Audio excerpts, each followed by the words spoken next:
No podcast de hoje, iremos abordar, eu, Alberto Oliveira, e a doutora Carolina Casanova, temas tributários.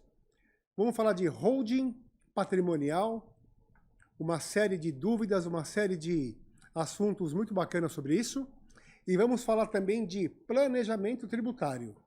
Então, esse bate-papo hoje, no podcast da Oliveira Advogados, abordaremos, como já fizemos de outra vez, assunto tributário de grande relevância.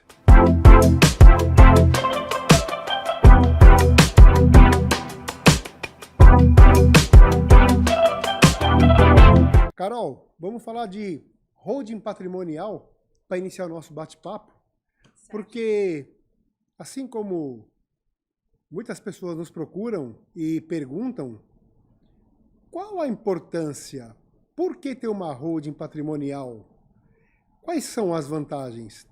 Mas pode ser que eu já fiz pergunta já um pouco adiantada. Sim. Fica à vontade aí para você pegar aí do começo e do início, tá? Tá bom. Alberto, muito legal essa sua pergunta. Muitos clientes nos perguntam a respeito disso, né? A holding, ela é extremamente vantajosa quando você quer uma eficiência na administração do seu patrimônio. E existem alguns tipos de holding. Holding familiar, que é aquela utilizada para você administrar os bens da família, né? E também a holding patrimonial, participação, que você utiliza para administrar seus investimentos, suas ações, suas empresas. E ela traz uma série de vantagens, né?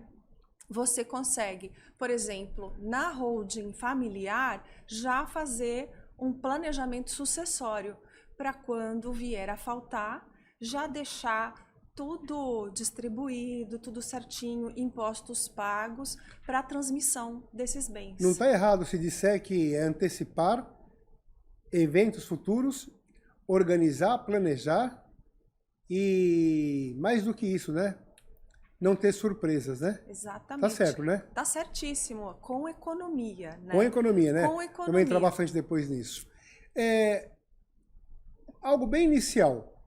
Qual é a diferença, todo mundo pergunta, entre holding Sim. e offshore? Sim. A holding, né, é um nome um pouco diferente e as pessoas nos perguntam, né? O que é holding? Bom, a holding nada mais é do que uma sociedade limitada, tá? Só que o objetivo dela não é mercantil. Ela não vai prestar serviços para terceiros, né? Ela pode administrar bens próprios, mas ela não vai prestar serviços para terceiros. Ela também não vai vender nada. Então, a natureza é a administração de bens. Não tem um objetivo mercantilista para você ganhar dinheiro com a empresa, né? A offshore é um termo também bastante utilizado, é uma empresa lá fora, né? Aqui no Brasil a gente não tem essa figura, esse nome, né, de offshore. Então, as pessoas que têm patrimônio lá fora, que pretendem fazer uma gestão disso, elas podem constituir uma empresa lá fora. Uma coisa importante, Alberto, é que antes a offshore ela era um cheque ao portador. Uhum. Quem detivesse as cédulas, as ações, detinha a empresa e o seu patrimônio. Hoje isso mudou um pouco, né? Hoje precisa sim haver uma pessoa física ou uma pessoa jurídica identificada lá fora, constituindo uma nova empresa. Ah, tá. Então, ou seja, deixou de ser o cheque ao portador que você comenta, né? Deixou de ser. Existe agora como você identificar, né, quem é o detentor daquele bem, daquela empresa. Tá, uma outra coisa que perguntam muito.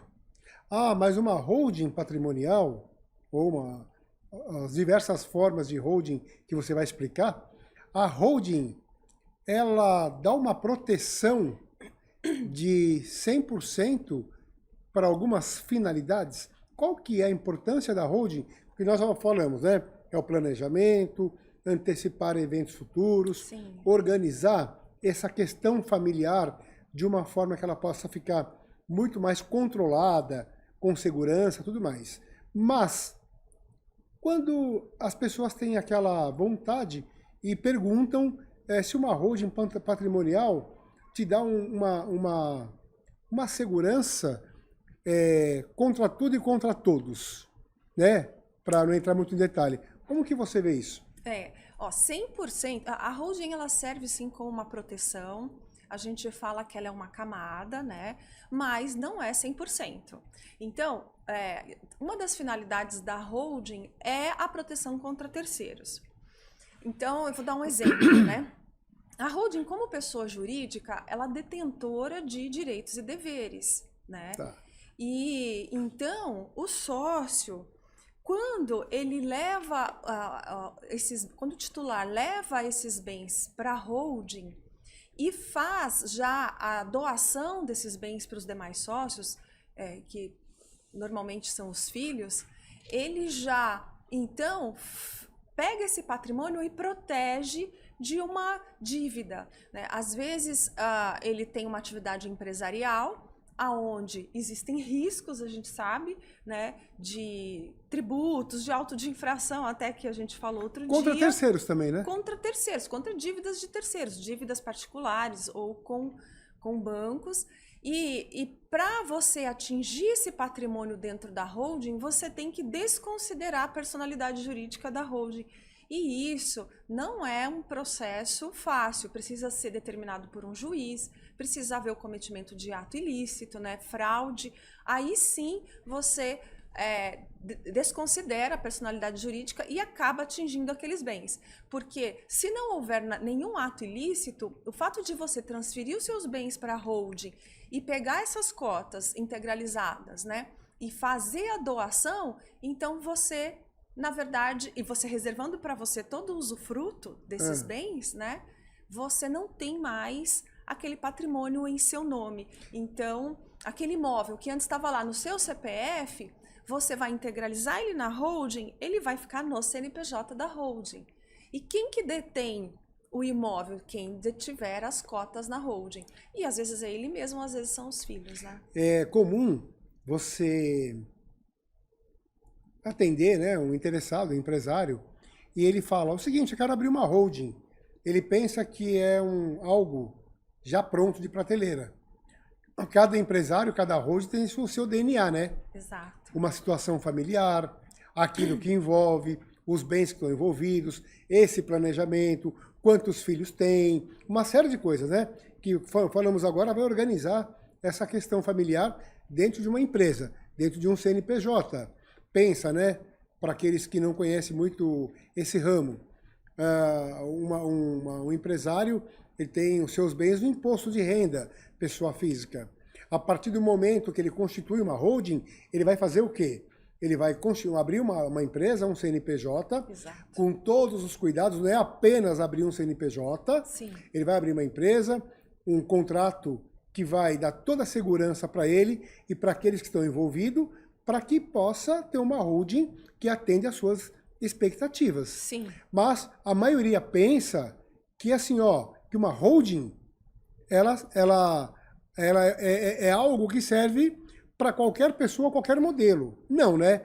Cada pessoa tem o seu, eu falei agora, o seu DNA, o seu formato. Não é assim que acontece no dia a dia? Sim, é isso mesmo. Depende de qual é o seu objetivo, né? Se você quer ter proteção patrimonial, então existem alguns cuidados que o especialista tem que tem que colocar no contrato como cláusulas, né? Se o seu objetivo é apenas o planejamento sucessório, são outras circunstâncias que tem que se observar, ou se você quer que ela participe de outras empresas, que ela tenha cotas de outras empresas, né? Isso aí também são outras condições, outras regras que precisam ser observadas no contrato social. Uma holding bem planejada, né?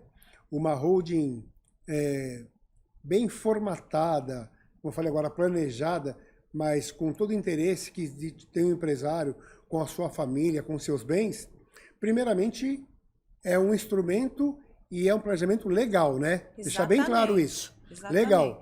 E principalmente quando usam essa holding com boa fé, né? Sim. Não é com segundo as intenções. Sim, exatamente, Alberto. Concorda? Exatamente. Isso é muito importante. Por quê? Você vai facilitar uma questão lá de inventário, você vai fazer uma proteção que envolve a família no geral, com uma série de situações que cada família tem a sua, não é isso? Tá, agora uma coisa importante. Uma holding familiar, por exemplo, vamos pegar o exemplo, o fulano A. Ele tem o seu patrimônio, tem a sua família, constitui uma holding, vai ter um CNPJ, onde ele vai fazer essa transferência desses bens lá depois para esse CNPJ e amanhã, como você disse, não vai aparecer mais o imposto de renda dele. Vai aparecer que ele tem cotas sociais, né, da empresa XPTO. Perfeito.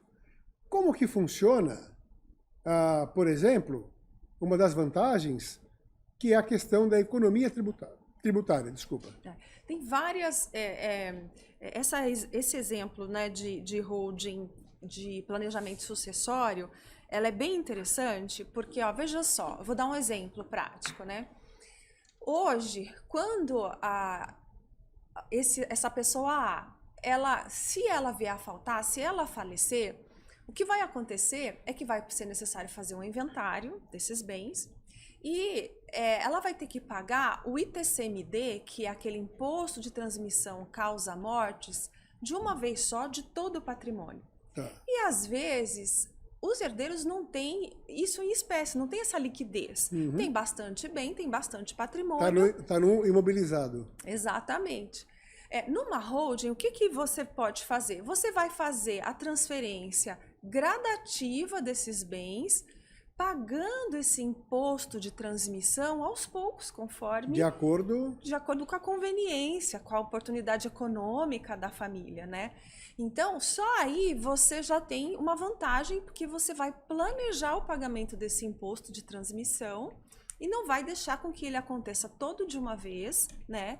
É muito importante falar que quem é o contribuinte desse imposto é o herdeiro, é quem recebe, né?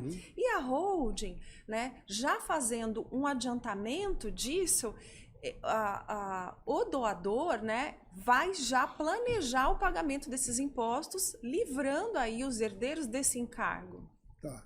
Fora que na holding, você vai poder administrar esse patrimônio com eficiência tributária, com economia tributária.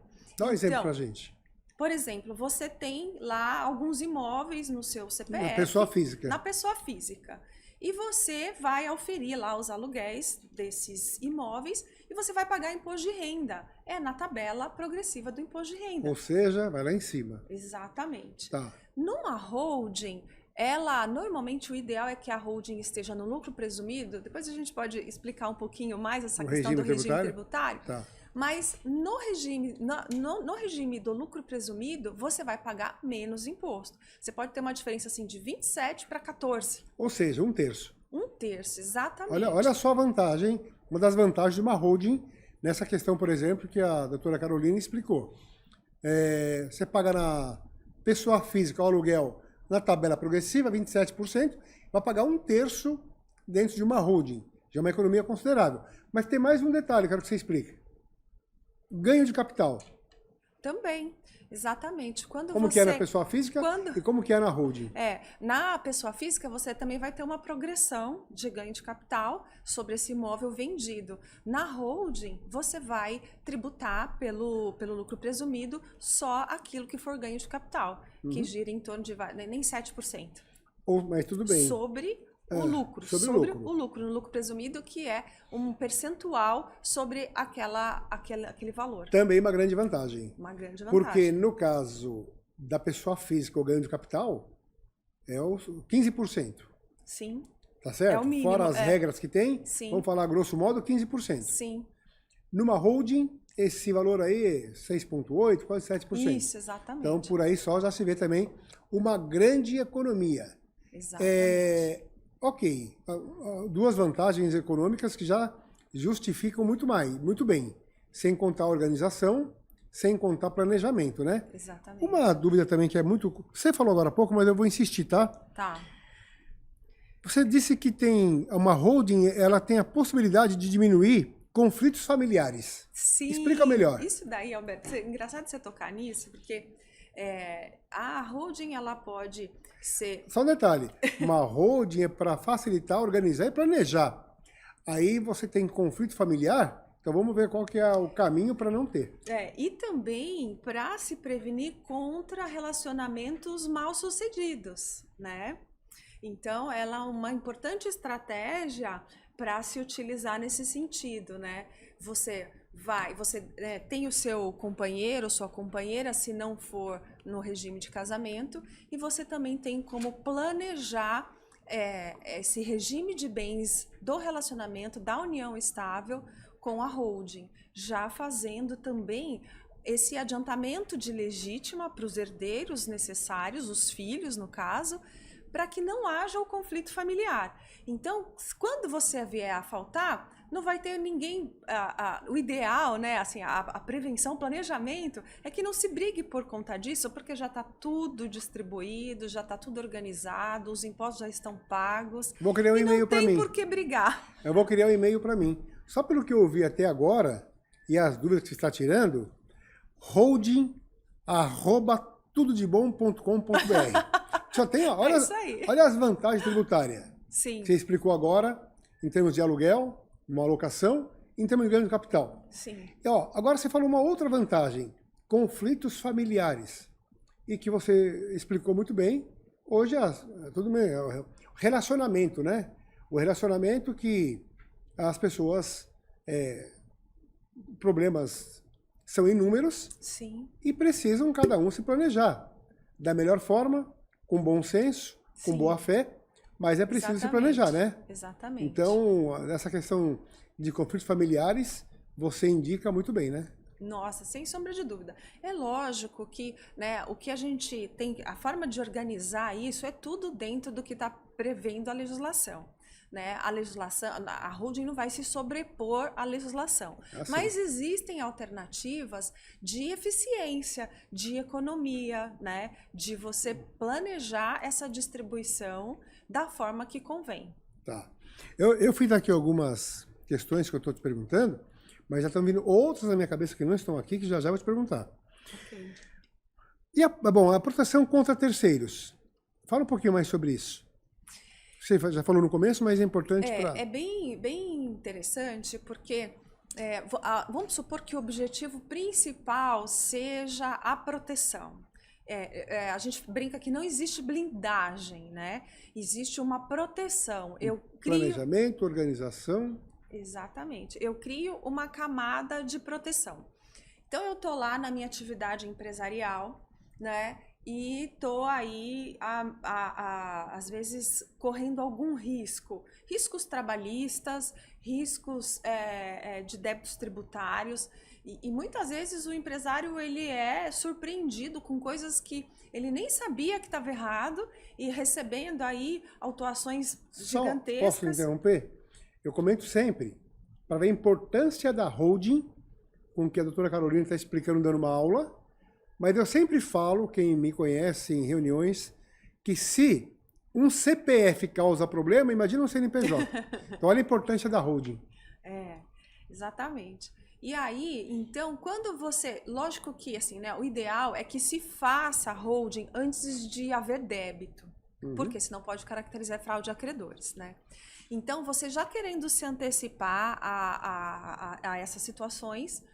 Cria-se a holding, integraliza-se os bens, e é muito importante, Alberto, porque muita gente constitui holding e não conclui toda a operação. Fica pela metade, e aí ela não funciona. Você pode explicar mais com detalhe na prática? Por exemplo, né, eu integralizo um bem imóvel dentro da holding, porque eu estou objetivando a proteção contra terceiros. Eu tenho que fazer uma série de passos para chegar, inclusive, até lá no cartório de registro de imóveis e transferir esse imóvel... E averbar. E averbar, exatamente. Tá. No CNPJ. Senão não está concluído. Senão não está concluído. Se eu faço a integralização dentro do CNPJ e não altero no cartório, não averbo no cartório essa integralização... Não fez nada. Não fiz nada, está no mesmo CPF. Então não tem proteção... né?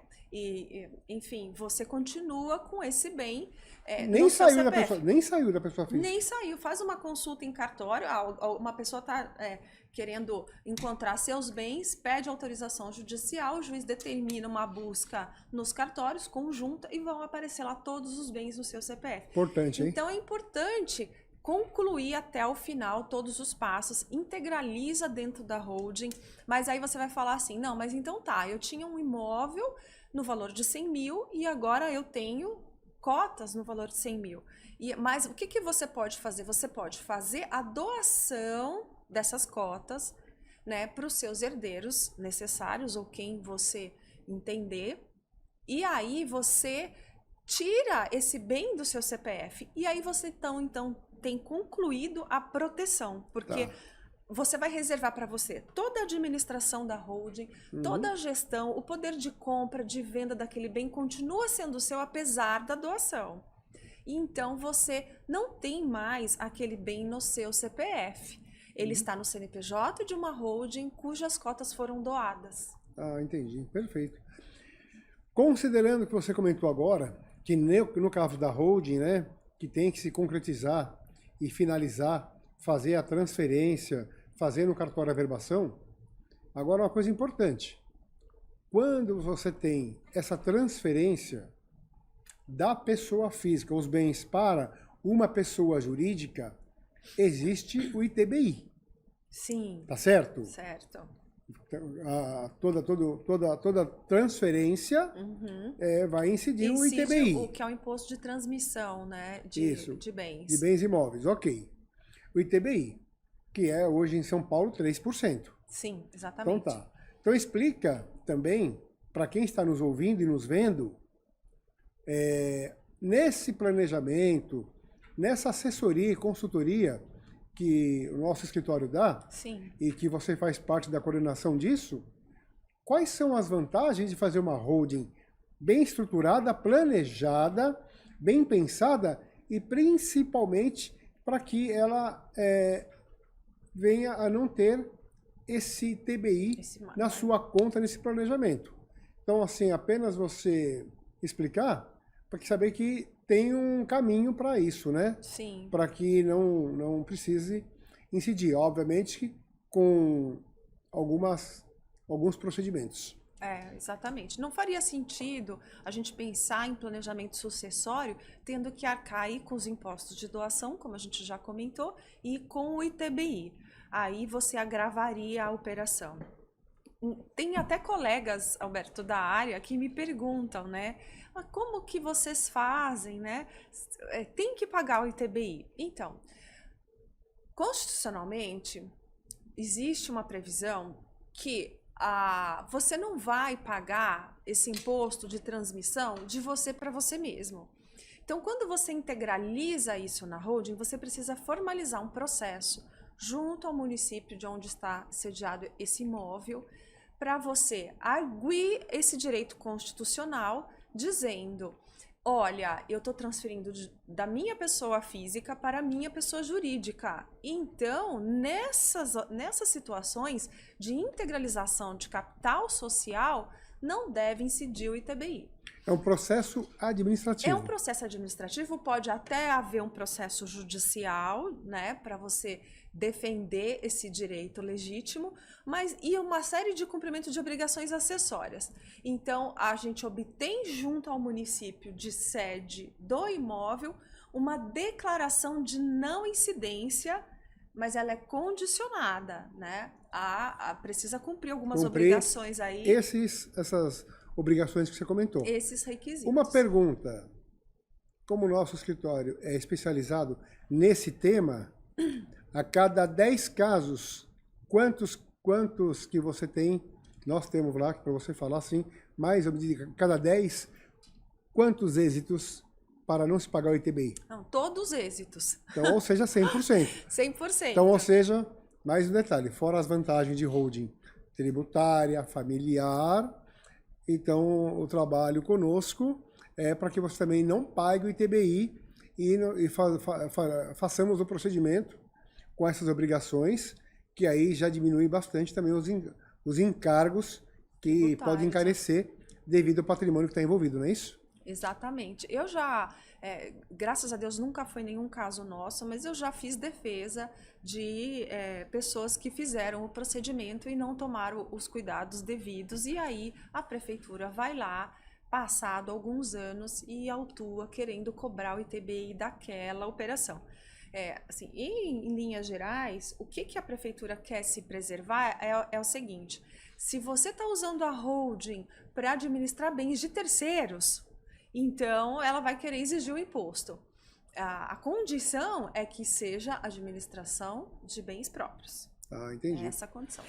Carol, falando de holding ainda, a estruturação e concentração da atividade empresarial. É muito legal isso, porque se a gente quiser a holding de participação em empresas, em startups, em negócios, ou para constituir uma outra pessoa jurídica lá no exterior, não me interessa colocar os bens familiares ali. Não tá? é aconselhável. Não é aconselhável. É importante separar, né? Holding patrimonial de uma holding de participações. Isso, exatamente.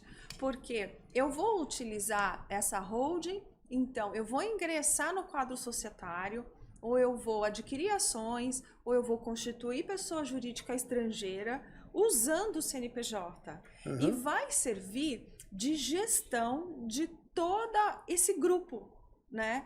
Então, isso aumenta o seu poder de captação junto aos bancos, porque você, como holding participação, você vai falar, olha, eu tenho investimentos no exterior, eu tenho investimentos em pessoas jurídicas nacionais, eu tenho esses e essas empresas, e você pode usar a holding participação para já também usar isso para fins de exclusivamente fazer a sucessão das cotas das participações, sem misturar com o patrimônio pessoal. Uhum. Então eu posso, né, usar isso também como uma estratégia. Então, ao invés de eu entrar numa sociedade como pessoa física, usando o meu CPF, eu entro com um CNPJ. Ou seja, a orientação é para que sejam separados, né? Holding patrimonial para uma finalidade, holding com participação sucessória para outra finalidade, distintas, né? Isso é o melhor caminho, né? É o melhor caminho, exatamente. Ótima dica. Bom, aí você já falou um pouquinho do planejamento sucessório. Quer entrar muito mais nesse assunto? Porque muitas empresas querem ter, como se as empresas lá fora, né? Que são empresas centenárias, são empresas duradouras, né? Então, para isso, esse planejamento se faz necessário, né? Sim, sim. Você pode já deixar tudo organizado em termos de sucessão, inclusive da atividade, da continuidade do seu negócio, da sua empresa, fazendo esse planejamento. É bem útil também nesse sentido. Nesse caso, esse planejamento sucessório que se faz com uma holding, necessário também se faz um acordo de cotista. Exatamente. Ele é fundamental, né? Fundamental, Alberto. Você disse bem. É fundamental fazer o acordo de cotistas e prever ali se você quer o ingresso dos herdeiros dentro da sociedade, se todos estão de acordo, se os herdeiros às vezes não têm a expertise do negócio, e aí precisa organizar tudo isso para que depois, na ausência, não venha haver brigas, né? Ou seja, vai realmente planejar tudo, como será a empresa para o futuro, como você falou agora, familiares, como que será para ingressar na sociedade, quais serão exigências, se a pessoa para sentar naquela cadeira tem que ter tal formação, ou pode ser até que grau de parentesco, ou seja, tudo se define no acordo de cotista. Exatamente. Que vai no fazer acordo de cotista e nesse planejamento. Que fica embaixo da holding. Vamos supor assim que não haja preocupação com proteção contra terceiros e que o risco de uma eventual contingência é zero. Eu posso criar holding participação, substituir a pessoa do sócio pela holding, colocando os filhos ali já, porque quando essa pessoa vier a faltar, não tem prejuízo nenhum, a empresa continua, porque quem é sócio é um CNPJ. E os filhos já estão ali, já no negócio, já conduzindo tudo, com as questões de distribuição de lucros definidas, com a administração da empresa definida, já fica tudo organizado. Ah, tá. Então, bom, importantíssimo observar esse detalhe, né? Porque senão então, assim, o que é importante? Saber qual é o objetivo, né? Tá. Uma coisa que a gente faz lá no escritório, né, Alberto? A gente faz um diagnóstico. E aí a gente enxerga várias situações, tanto da relação de bens, quanto da empresa desse sócio, né? E aí a gente, tendo um panorama de toda a situação, a gente consegue, inclusive, indicar, olha, o melhor é uma holding. Você pode fazer uso da holding participação ou não. Faz uma holding de proteção, faz uma holding familiar, de sucessão, e vamos separar a sua família, os seus bens da empresa. Tá. Carol, aí, novamente no exemplo, o fulano A constituiu uma holding com seus familiares, com todo o planejamento, organização, averbou os imóveis direitinho no cartório. Está completo, está perfeito, todo o planejamento, mais do que perfeito. Ele está feito o planejamento, perfeito e concluído, como você disse agora há pouco. Mas tá bom, para ficar mais fácil o entendimento das pessoas e também um exemplo muito claro, que é a dúvida, acho que maior de todas. Tá bom, tem uma holding, tem os familiares, todos os que compõem o quadro societário, e um vem a falecer. Explica isso porque é uma dúvida geral e o que mais perguntam sobre isso. Você, assim, falece o doador ou o donatário, né? Doador é quem doa, donatário é quem recebe. Bom, se a gente falar de falecimento do doador, aí então a doação daquelas cotas, daqueles bens, se aperfeiçoa, né? Então, efetivamente, há a transferência de posse e propriedade. Porque daí, quando faz a doação, a gente faz com aquelas reservas, com cláusula de reversão, né? Com todas aquelas cláusulas de proteção. Então, quando há, então, o falecimento, a falta do doador, aí, então, o donatário, né, esse herdeiro, tem aí aperfeiçoada a doação. Então, ele, então, vai gerir todo o negócio e esse patrimônio. Agora, se o falecimento é do donatário, né, infelizmente, a gente nunca espera que isso aconteça, principalmente se a gente está falando de uma holding familiar, né? O que acontece é que é importante, né, existir uma cláusula nesse contrato, por isso que o contrato precisa estar bem redigido, de reversão. Tá vendo? Você falou, é importante o contrato estar o quê? Bem redigido. Então, por isso que uma holding não é apenas um CNPJ. Uma holding não é apenas um contrato social. Exatamente. Uma holding é um planejamento a ser elaborado para determinada pessoa, com X situação, com DNA específico, para atender todos os seus anseios, para não ter lá na frente problemas. Não, você não planejou, você fez pela metade, assim como você explicou agora há pouco. Né? Então, assim, vindo a faltar o donatário, que é aquela pessoa que recebe, existe uma cláusula que, né, tem casos que a gente coloca, tem casos que não, tudo depende, mas vai haver a reversão. Esses bens voltam a ser, então, de propriedade, né, da sociedade. Da sociedade. E será redistribuído as cotas. Pode ser redistribuído ou ele pode esperar um pouco para redistribuir. Ah, tá. Porque o detalhe é importante, né? Eu fiz a pergunta proposital, porque, obviamente, se é uma holding com esse planejamento, com as cláusulas muito bem elaboradas e que protegem o interessado sobre isso, os interessados, então a gente fala por quê? Obviamente, no falecimento vai causar o que a Carol explicou agora, uma situação que você vai ter que adequar a empresa, ao contrato social, para essa sociedade. Mas, quem também fala sempre, dentro do problema, muito mais fácil, numa holding, porque pessoa física morre, pessoa jurídica não. Exatamente. Então, a pessoa jurídica, tendo as cláusulas ali, serão adequadas no momento como esse, e serão não só readequadas, mas a sociedade vai continuar com o seu planejamento, obviamente, redistribuindo, ou, como você explicou agora há pouco, se de repente vai... já está planejado ali o que vai ser feito, com aquela, você usou um termo agora, quando volta essas cotas, como que é mesmo? É uma cláusula de reversão. De reversão? Esses bens doados revertem de novo para o doador. Porque por ser um CNPJ, né? Perfeito. Carol, em termos de holding, né? É apenas esse pequeno doce na boca, não dá para falar tanta coisa, aprofundar tanto mais, faremos em outros momentos, para a gente poder falar de um outro tema já já. Sim. Você quer acrescentar alguma coisa de holding?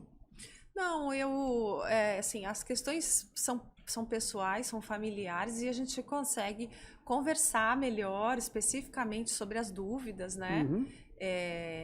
Dentro das situações em concreto.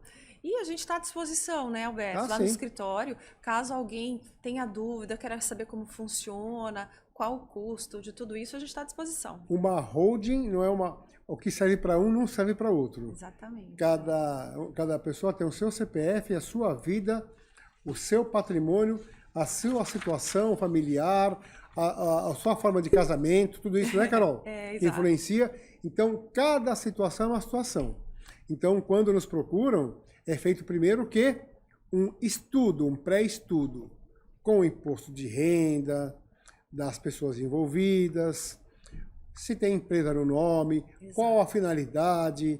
A gente faz uma busca, inclusive, para saber se não tem nenhuma ação já contra essa pessoa, porque tudo isso aí muda. Então, uma holding, ela é um planejamento prévio, até feito por nós, antes da sequência para o empresário. Tá certo? Certíssimo, é isso aí. Vamos entrar num outro tema agora, que também na área empresarial, que é o planejamento tributário. Sim. Então, nossa, também não teremos tempo assim para ficar 2 dias aqui falando, mas nós vamos falar alguns pontos interessantes. Sim. E eu vou começar com um bem crítico para deixar você à vontade aí, tá? Do que você vai falar. Planejamento tributário, é legal? É legal. É legal, então tá, sim. Se ele é legal, qual a diferença entre elisão fiscal e evasão fiscal?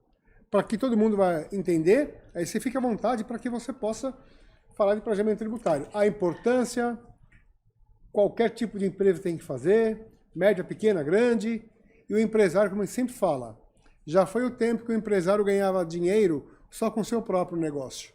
Se não tiver um bom planejamento tributário, na última linha lá, não vai dar lucro, né? Tem que ter planejamento tributário. Sim. Indo direto, a gente tem bastante coisa para falar sobre isso, né? Mas indo direto, né? É uma briga com o fisco, essa questão da evasão ou elisão, né? O fisco, óbvio, se você usa aí de manobras, né? Ele pode entender que existe aí uma fraude à legislação. Tudo isso precisa ter bastante atenção, né, Alberto? O principal que a gente queria chamar a atenção você vai constituir uma empresa, você vai constituir uma holding, pensar nos benefícios, nas vantagens econômicas que isso pode trazer, né? Então, do mesmo jeito que nós falamos da holding, de você administrar seu patrimônio com economia tributária, ao invés de fazer isso na pessoa física, não tem nada de ilegal nisso. A mesma coisa quando a gente está falando de uma atividade mercantil. Então, o que é importante eu fazer um planejamento tributário? Então, eu vou verificar o que vai ser comercializado, aonde eu estou e qual regime tributário adequado. Existe algum regime especial que eu possa me beneficiar, né? Às vezes, eu vou contratar uma contabilidade. A contabilidade ela é interna, ela é externa. A contabilidade vai olhar para os detalhes da minha operação. Será que eu preciso fazer conta antes para saber se no final vai fechar? E a gente recomenda, Alberto, que isso seja feito anualmente pelas empresas. A cada projeto de expansão, eu quero vender para outro estado. Qual que é o encargo tributário desse estado? Qual os impostos que vão incidir? Hoje a gente tem uma quantidade de impostos. A gente tem o DIFAL, que é aquele ICMS, a diferença de um estado para o outro. Então, a gente chama a atenção do planejamento tributário nesse sentido, para que o empresário faça a conta, entenda o encargo tributário da operação dele e quais são as estratégias de economia. O que eu posso fazer para que haja redução desses tributos? O empresário não para e tem que fazer mesmo o custo do seu produto? Sim, Senão ele não sabe se está dando prejuízo sim. ou lucro. É o caso do Exatamente. planejamento tributário. É a mesma coisa, Tem que exatamente. fazer. Não é só do produto. Se ele Exatamente. não fizer planejamento para saber qual o seu custo real, como a operação que ele tem, uma atividade, ele tá cego, está no escuro. Ele está no escuro. Então, às vezes, ele tem que se preocupar mesmo com a atividade fim da empresa dele, que é venda ou a prestação de serviço. Então, por isso que é importante uma assessoria especializada por detrás, que vai dar para ele toda a regra do jogo, dependendo. Eu quero importar, eu quero exportar. O que eu preciso fazer, né? Uhum. Quais são os encargos? O que eu posso ter de economia? O que eu posso fazer aqui? Qual é o regime tributário? Então, a gente tem hoje o Simples Nacional, o Presumido e o Lucro Real, são os três principais, né? Qual é o regime mais vantajoso, mais adequado para a minha atividade? Não dá para escolher assim na sorte, né? Não. Esse, aquele ou esse. Não, né? Às vezes, assim, você pode começar no Simples... e depois de um determinado período tem que acompanhar bem, porque você estoura o faturamento, você tem que sair. Então, tudo isso precisa ser revisto o tempo todo. Tá. Como falamos agora há pouco, a pergunta que eu fiz, e você explicando, então, para que fique fácil para quem está ouvindo e que não é familiarizado com esse assunto, podemos falar que no planejamento tributário, a elisão fiscal é o planejamento legal. Exatamente. É aquilo que é feito em conformidade com a lei. Tá certo? Certo. E a evasão fiscal é o contrário disso, ou seja, é a sonegação, a fraude. São qualquer tipo de conduta feita pelo contribuinte, pelo empresário, que não está em acordo com a legislação. Exatamente. Tá certo? Tá certo. Então é muito importante isso, né, Carol? Deixar bem claro. A gente às vezes percebe que o empresário, ele lança a mão de vários CNPJs, né, porque ele vai segregar a atividade dele. Então essa parte da minha atividade eu posso enquadrar no Simples, e aí eu tenho um encargo tributário menor. Mas às vezes ele começa, então assim, ele compra num CNPJ e vende no outro, a conta não fecha. Uhum. Então tem algumas situações que precisam ser observadas, né, dentro desse complexo de empresas e atividades, para que não ocorra, então, a evasão. O planejamento tributário, muitos pensam que é só para grandes empresas, né? Não, de forma nenhuma. Ou seja, toda empresa. Toda empresa. Uma empresa Principalmente as pequenas e médias. Sim. Ela não tem que fazer o custo do seu produto? Isso vale para qualquer empresa. E o planejamento tributário? Mesma coisa. Senão você não saberá se você vai ter uma empresa realmente lucrativa ou não. Sim. Passa por isso uma empresa ser saudável. Ter um bom planejamento tributário, né? Isso aí como que fala? A maior lição de casa para o empresário hoje, né? Concorda?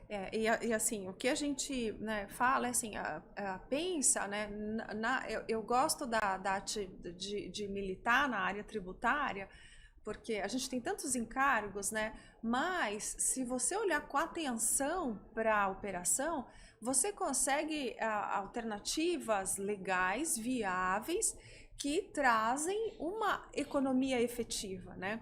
Então, dentro desse planejamento, Alberto, eu não sei se você quer falar disso agora, mas dentro do planejamento tributário, a gente pode fazer a revisão fiscal. Que é o ressarcimento de tributos. Que é o ressarcimento então, dos tributos. Antes de você entrar nisso, deixa eu só fazer uma colocação. Então, eu falei agora há pouco que o empresário, hoje, se ele não tiver um bom planejamento tributário, ele não tem uma empresa lucrativa. Passa por aí. E agora, com o que a doutora Carolina vai explicar, que estamos falando também de ressarcimento de tributos, que é colocar dinheiro dentro da sua empresa. Esse é algo que interessa muito ao empresário. Sim. O planejamento tributário, como ele falou agora há pouco, às vezes não dão muita atenção porque desconhecem. Mas tem que dar, não tem opção. Mas quando você aparece com esse tema, ressarcimento de impostos, aí ele tem um espaço de tempo muito maior. Sim. Aí o olhar dele muda. Então, por favor, fique à vontade. Dentro desse planejamento, dentro do planejamento tributário, que envolve o planejamento societário também, né? a gente pode fazer a revisão fiscal, né? Mesmo de uma empresa no Simples Nacional, viu, Alberto? Para quem é leigo, pensa que fazer uma revisão fiscal é refazer a escrita fiscal dele. Não é isso, né? Não é isso. Não é refazer aquele trabalho que a contabilidade interna ou externa dele fez. Nada disso. Revisão fiscal é com outra conotação. Explica bem. Sim, que é... E às vezes você pensa, não, mas a minha empresa é pequena, eu acho que não cabe uma revisão dos tributos pagos. O que é a revisão? É verificar se você pagou seus impostos corretamente. Se tem pagamento a menor, né, pode acontecer, ou se tem pagamento a maior. E isso pode ser feito até para uma empresa no Simples Nacional. Vou dar um exemplo de um caso lá do escritório, que a empresa estava no Simples Nacional e ela vende produtos com uma regra de que todos os encargos tributários tem que ser feito lá no início, lá na indústria. É o famoso monofásico? Exatamente, o famoso monofásico. E ela estava pagando imposto que não precisava, que já tinha sido pago e descontado dela. Então, você pode recuperar os últimos 5 anos. Esse é um exemplo pequeno de uma empresa no Simples Nacional, mas sempre também, dos últimos 5 anos. Sempre dos últimos 5 anos, né? Contados da entrega da sua obrigação acessória. Também pode ser feito a revisão fiscal, e às vezes os valores até são vultuosos, né? Acho que quem é da área sabe, tem a exclusão do ICMS da base de cálculo de PIS/COFINS, né? Que foi, inclusive, pacificado no judiciário. Então, porque o que acontece? Você paga imposto sobre imposto. Uhum. E aí, às vezes, precisa você ingressar judicialmente para discutir esse direito. E eu acho legítimo isso, sabe? Às vezes, é lógico que a gente não vai se arriscar, tem que pensar nas custas do processo, nas custas de uma assessoria jurídica, mas eu acho que é legítimo o questionamento do pagamento do imposto, se a gente está convicto de que aquilo lá está sendo pago indevidamente, é maior.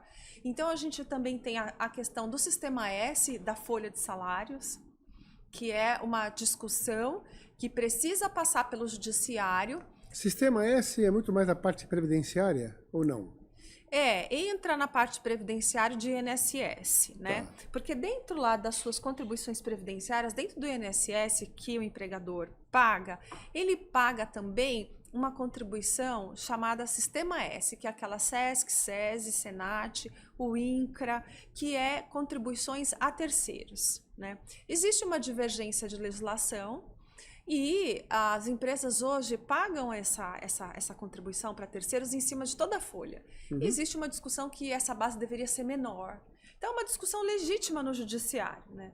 Mas existem também inúmeros casos que, administrativamente, só com a revisão fiscal... Então, o que é a revisão? É você olhar o seu SPED, né? É olhar o SPED fiscal e verificar... SPED fiscal... Para quem não é familiarizado, é a escrituração fiscal, hoje é tudo digital, né, eletrônica, que fica hoje na nuvem. Hoje o governo controla tudo. Sim. Então, aquilo que um dia era feito manualmente, hoje é tudo SPED, né? Explica o que é o SPED, a escrituração fiscal.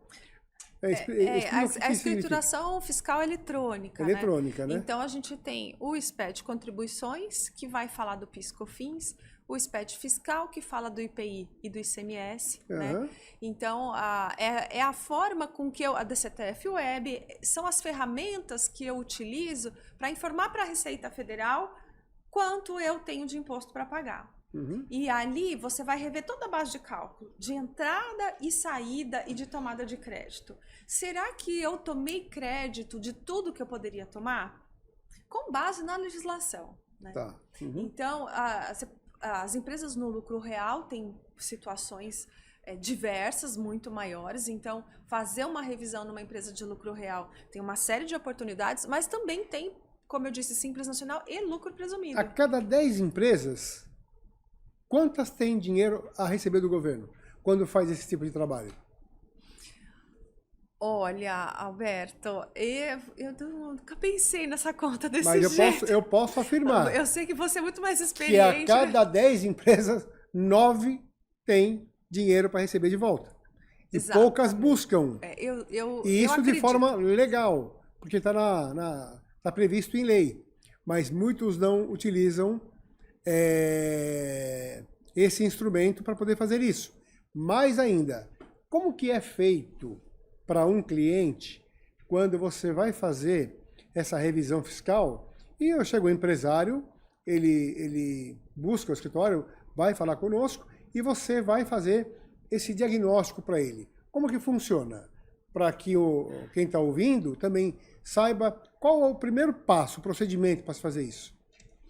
Sim, como o Alberto disse, né, corroborando isso que ele acabou de falar, a gente possui ferramentas, né, de sistemas que detêm, sistemas e parceiros.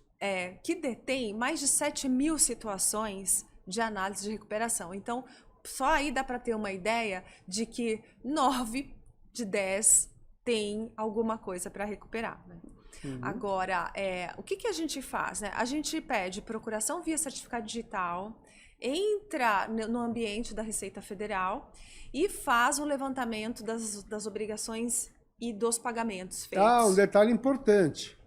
Quem nos procura para fazer esse trabalho, como a doutora Carolina está explicando agora, que a gente faz uma procuração digital e tudo mais, e o empresário, né, ele quer que a gente faça esse trabalho para ver as oportunidades e outros trabalhos mais, a primeira coisa que nós fazemos, né, Carol, é o termo, explica esse termo que nós fazemos para o empresário, né, que é óbvio, não estamos fazendo nenhuma obrigação, não estamos fazendo nenhum favor, é uma obrigação nossa, mas é um procedimento nosso, que é a primeira coisa que nós fazemos. O que é? Nós enviamos um termo de confidencialidade, ou NDA, como alguns preferem chamar, para o empresário ficar tranquilo que aquelas informações ali estão seguras, né?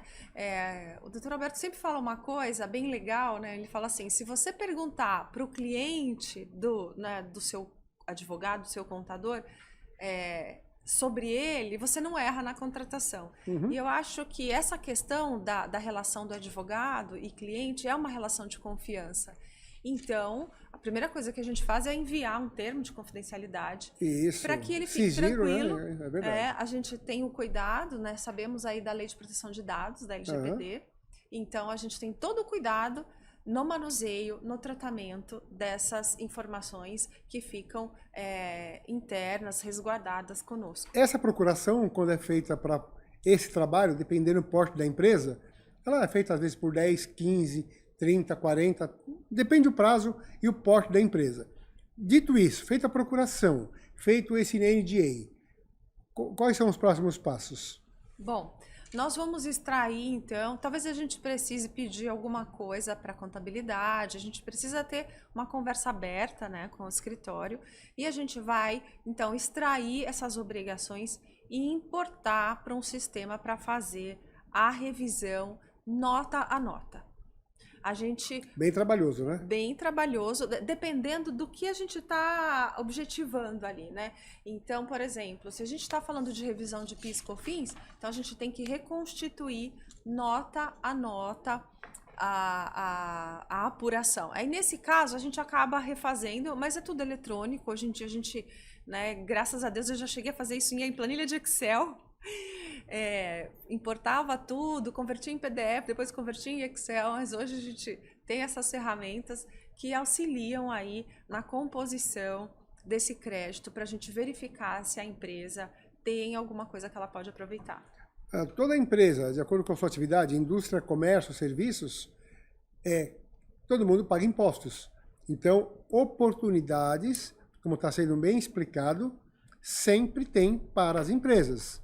Basta contratar profissionais sérios, competentes, que vão fazer esse trabalho de acordo com a lei, em conformidade, né?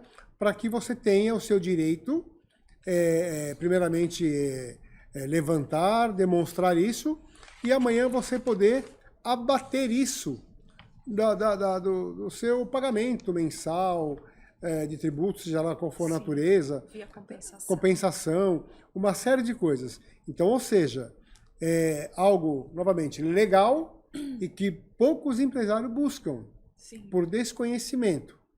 Obviamente que, assim como em qualquer ramo, existe empresários que já, de repente, podem ter feito algum tipo de contratação ou planejamento com pessoas não sérias.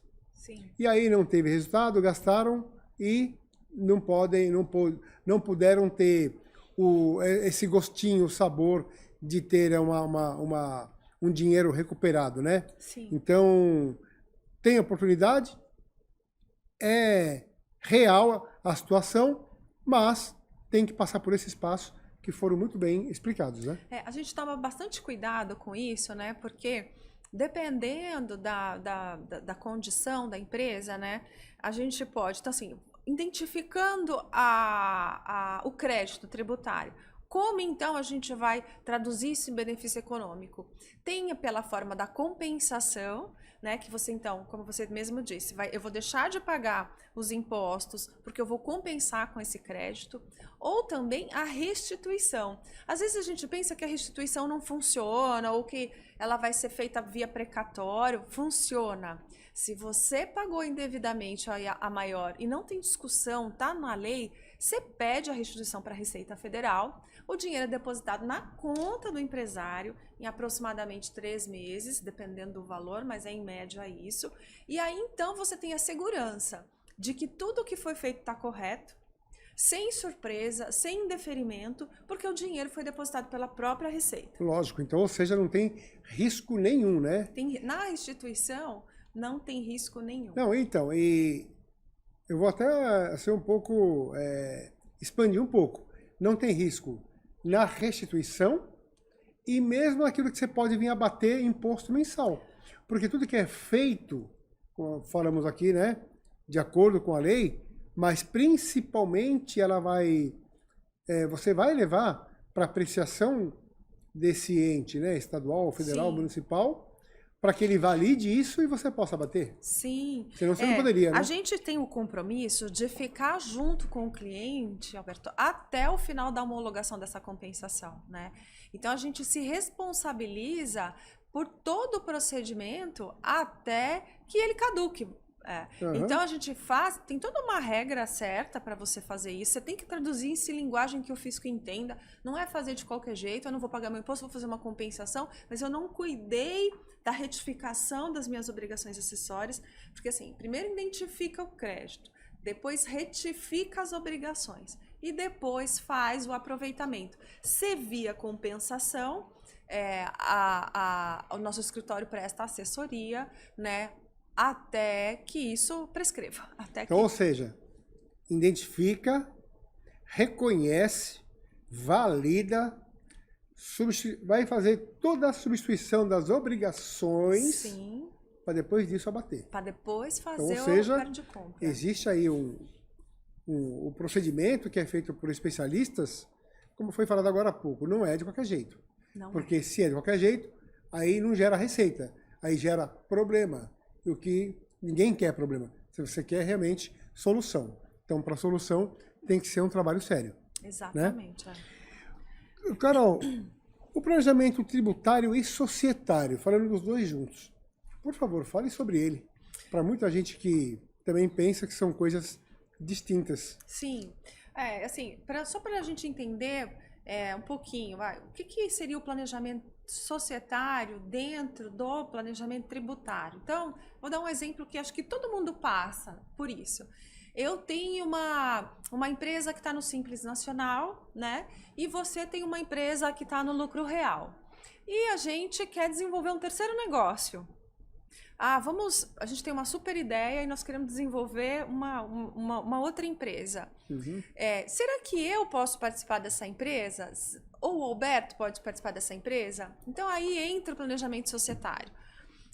Se eu no Simples Nacional existem algumas regras, né? Eu não posso participar de uma outra empresa com mais de 10%, porque senão o faturamento das empresas vão ser somados e aí eu posso ser excluída desse regime. Desenquadrada. Desenquadrada, exatamente.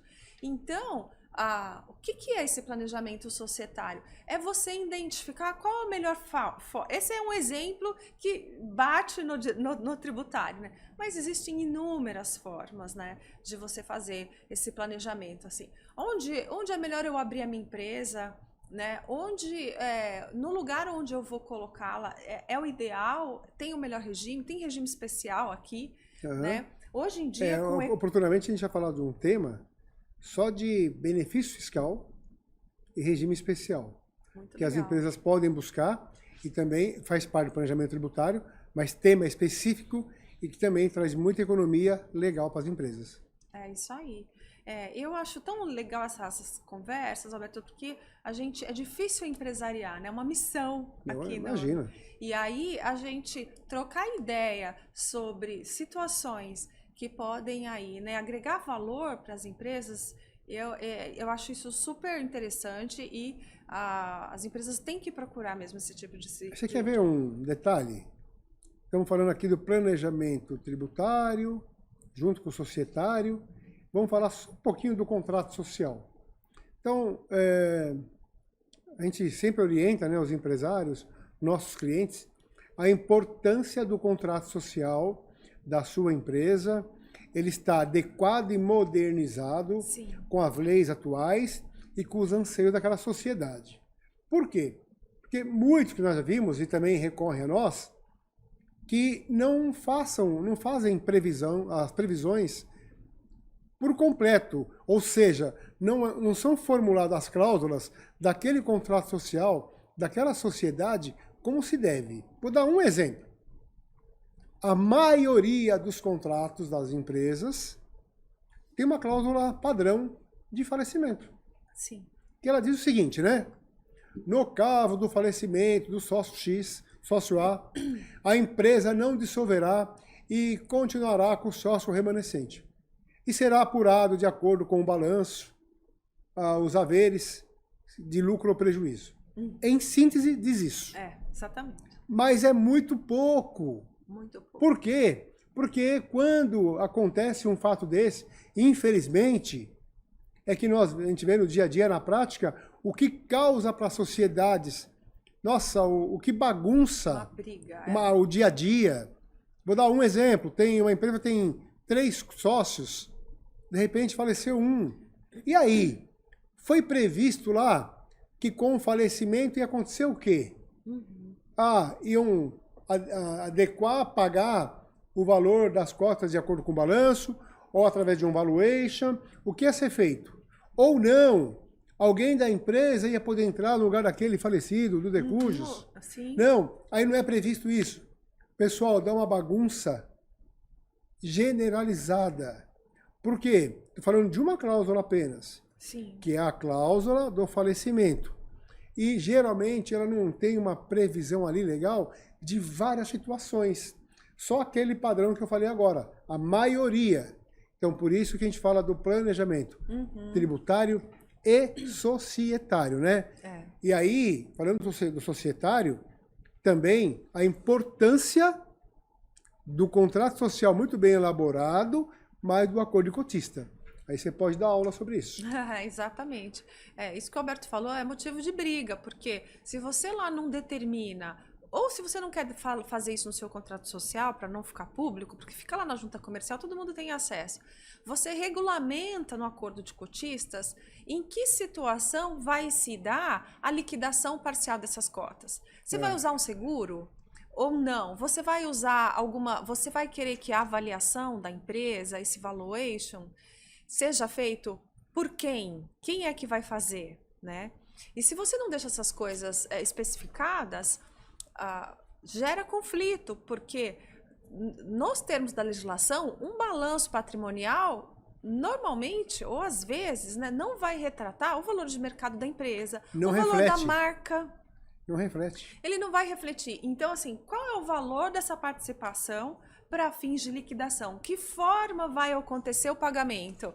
Então, se o pagamento for em poucas vezes, isso vai descapitalizar a empresa e inviabilizar o objetivo social? Então, Então, tudo isso pode estar regulamentado no acordo de cotistas. Em quantas vezes nós vamos pagar essa liquidação parcial? Vamos fazer em 60 vezes? Ou vamos fazer até em menos vezes, desde que não haja o cumprimento, não haja ofensa, né, ao objetivo social da empresa. Você ter que pagar um valor muito alto, como é que você dá continuidade na sua atividade? Então, tudo isso pode ser regulamentado num acordo de cotistas, e esse acordo de cotistas, ele sendo assinado por testemunhas, com firma reconhecida, ele vale entre as partes. Eu não preciso levá-lo a registro. Então, ali eu quero colocar condições de como, o que vai fazer com o meu filho menor, como que vai fazer com a minha companheira ou cônjuge, no caso de ausência, né? Então, todas essas questões delicadas, quem vai administrar a empresa? Como que o sócio remanescente vai fazer essa administração? Ele vai precisar da aprovação? Ele não precisa de aprovação, né? Ou uma terceira empresa vai checar alguns números?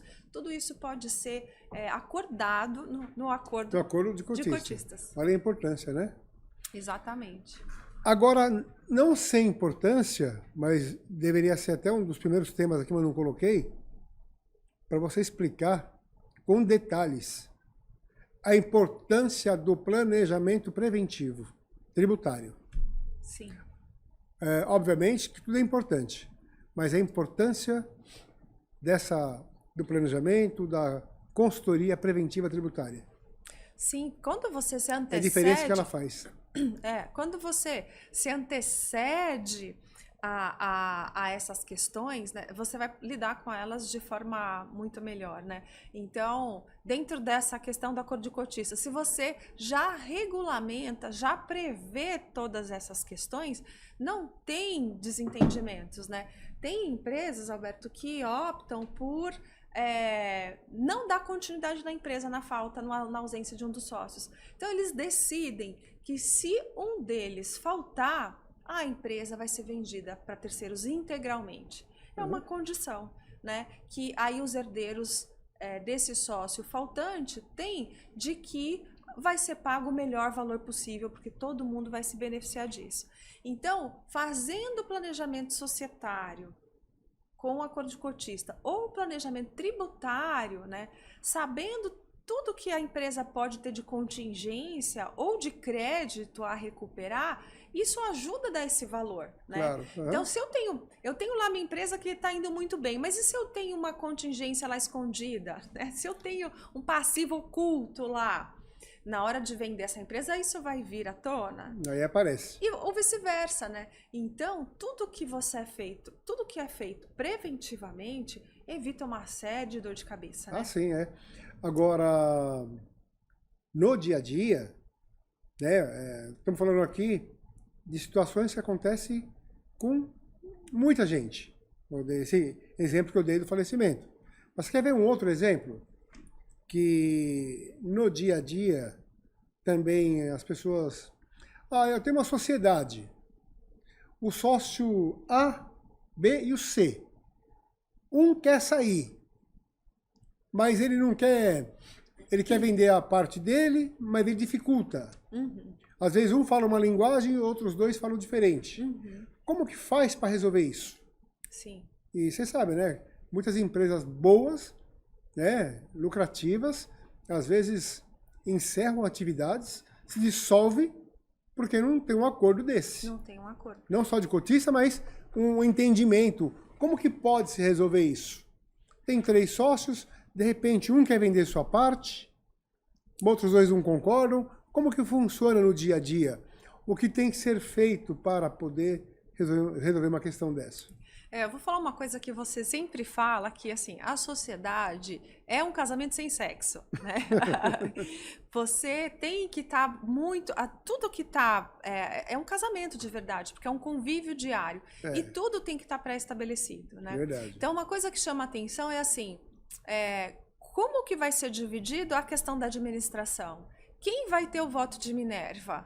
Então, assim, o que diz a legislação em termos de administração majoritária. A administração vai ser conjunta ou isolada, né? Ou então duas pessoas vão conseguir determinar em discordância desse terceiro?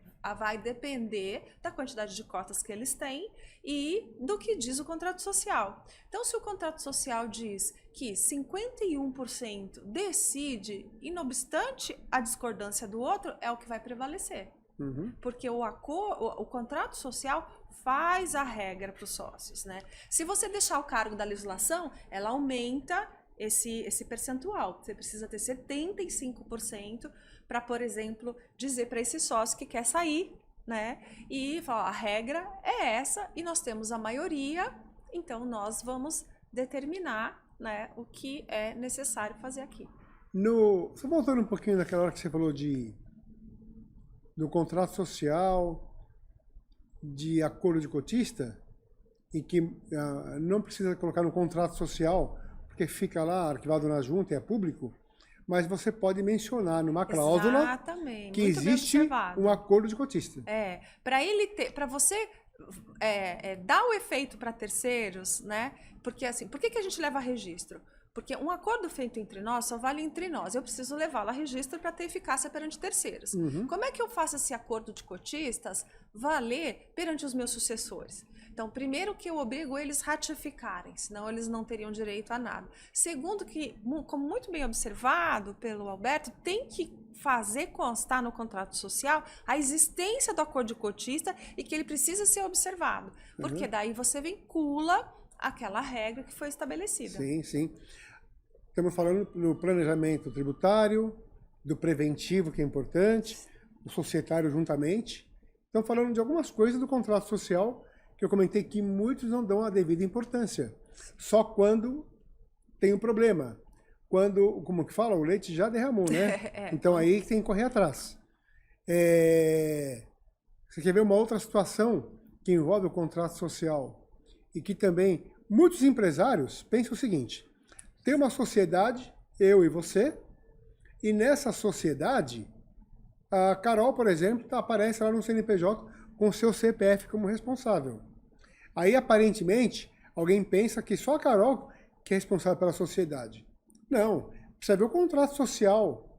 Como que está lá? Quem é sócio gerente? Sabe quem que responde pela sociedade? Quem administra a sociedade. No caso, no nosso caso, nesse exemplo, se tiver lá no contrato social que somente a Carol é uma sócia gerente e ela vai administrar, eu sou um sócio, um simples sócio. Sim. As atribuições da sociedade no seu dia a dia é uma coisa, responsável perante o fisco é outra. Sim. Tá certo? A legislação fala que se os sócios, né, eles respondem até o limite da integralização do capital social. Se o capital está todo integralizado, então a sociedade responde pelos seus deveres, né?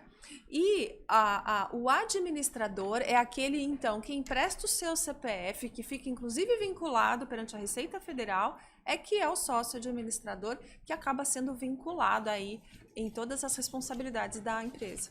Importante.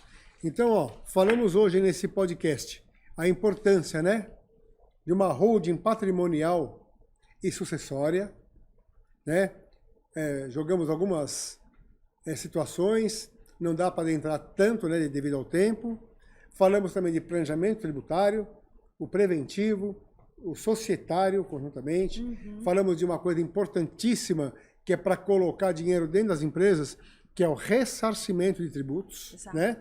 Que existe diversas teses, mas tudo isso tem que ser feito com cautela, com muita responsabilidade, com muito conhecimento e competência, né?